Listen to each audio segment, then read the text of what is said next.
Guys, so where we last left off, in part 3, the Vol'jians managed to hold off the Republic attack and made peace with the Republic and during the end of the Clone Wars, and now the rise of the Empire. Now we're in the dark times. How did the Vol'jians manage to do so in this time? What did they do? Well, we're about to get into it right now. As we all know, the Vol'jians, after the end of the Clone Wars, benefited greatly from the war. As the Vol'jians feared that the Empire might be able to come after them, things simply due to the hatred that the Republic felt at the end of the loss of the battle with the Vol'jians. The Vol'jians really did fear the Empire's growth, and also accepted refugees that were escaping from the Empire, and same thing with the Fujians and the Rumarians. This truly was a greatly feared time during the Dark Times, and the Vol'jian Empire was the only empire in the unknown regions that was not being touched. The Supreme Overlord Saladin knew that the war with the Empire was inevitable. It wasn't simply because he knew that his people cannot win a war with the Empire for the long term, but he could be able to hold off the Empire short term. And how can he do this? Well, he has to go to the frontier world of the borders of the Empire to the Galactic Empire, Zutar, a fortress world that he spent most of his time doing, simply preparing defenses and using whatever resources he has available to it. He also gathered some of the greatest Vol'jian scientists at this time, improving upon the world's strongest defenses as it could. As the Vol'jian government knew, however, that they don't have the resources to, defeat the Empire at their own terms, they could at least hold it off, or at least persuade to make deals with it, even though they have simpler hatreds with the Chiss, and also fear their growth of expansion in the unknown regions. The Vol'jians knew they can't win a war on two fronts, with the Chiss or with the Empire, so they have to make deals, which the Supreme Overlord Saladin once managed to do so. In order to do this, he had to send out early rebellions, rebellions that the Vol'jian government had to set out towards their own, to manipulate corrupted imperial governors to start their own little rebellions. These little rebellions were kind of simpler to Saladin, as he knew, however, that there are those in the Galactic Empire that hated it, and simply wished to be free on their own terms.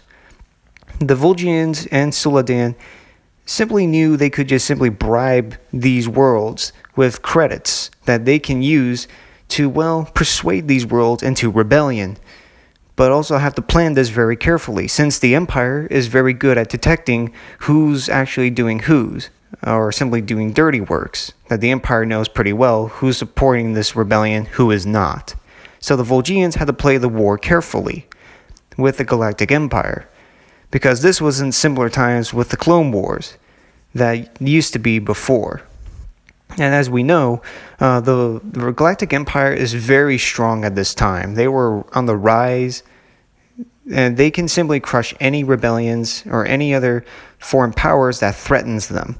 And as we all know, the Vol'jians sent amount of credits to the world of Dultan, where a corrupted imperial governor decided to basically have his own private army and militia forces, and also was supporting this rebellion inside Deep Core. This planet was in the deep core of the galaxy, where these rebels were basically battle-hardened soldiers who deserted from the imperial military and now are working for the Dultanians themselves. The Dultanian rebellion was the first rebellion that started in the deep core. As for the world of Val, which was located in the mid-rim, rebels in that planet too also decided to rebel against their imperial masters, which was also a jungle world, just in case if anybody knows that. And honestly, this was another rebellion that was in the mid-rim, which was a very secured world. But unfortunately, the Valian resistance group was formed in that planet. For the world of Belvazar, is also located in the mid-rim. These rebels decided to, rebel against the Empire to form their own rebel group. As for the Belthazarians, they grew tired of the Empire's abuse of them, so they decided to pick up arms against the Empire, which this rebel group was also formed. simply known as the Brotherhood of Gar, which were also a group of rebels.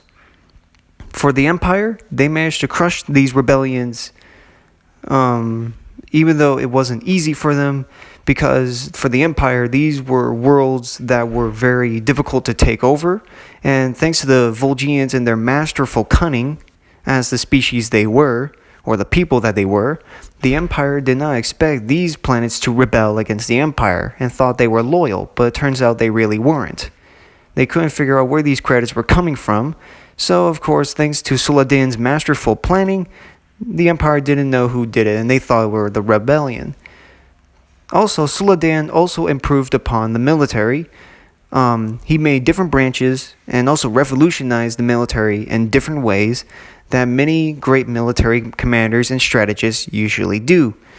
For Suladan's case, he just wanted to focus on ways to defeat their enemies as possible as they could.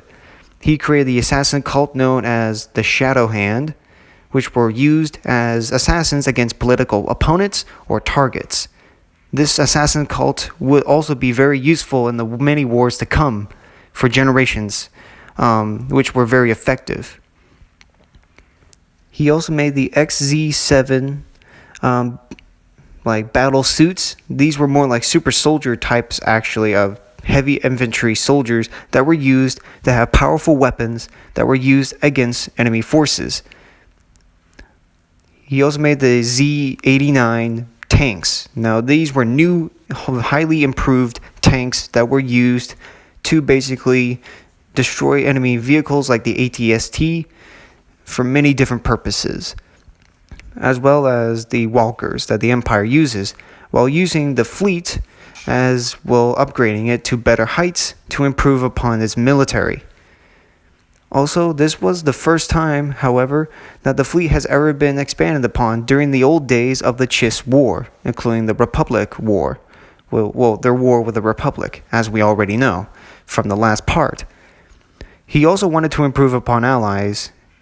Upon this, he wanted to use the Romarians, as also improving upon them as well, simply because he knew the Romarians would be very usable in their wars.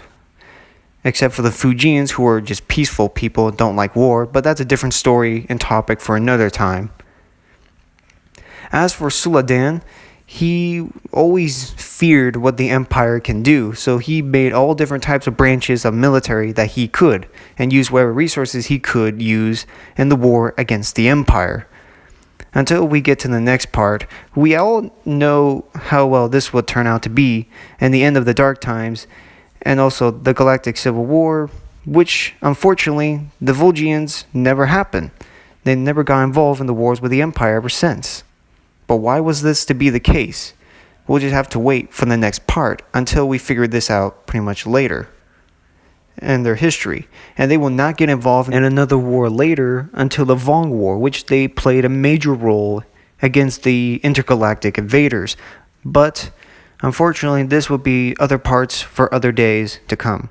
I hope you guys do really enjoy this video. I know it may not be the best quality video or the best video of all time, but I need to make these videos as best as possible for better explanation. So I hope you guys do enjoy the video. And don't worry, other parts will be coming soon. And we'll just see what I have to do when I write down their history and their story. So anyways, enjoy and have a great day.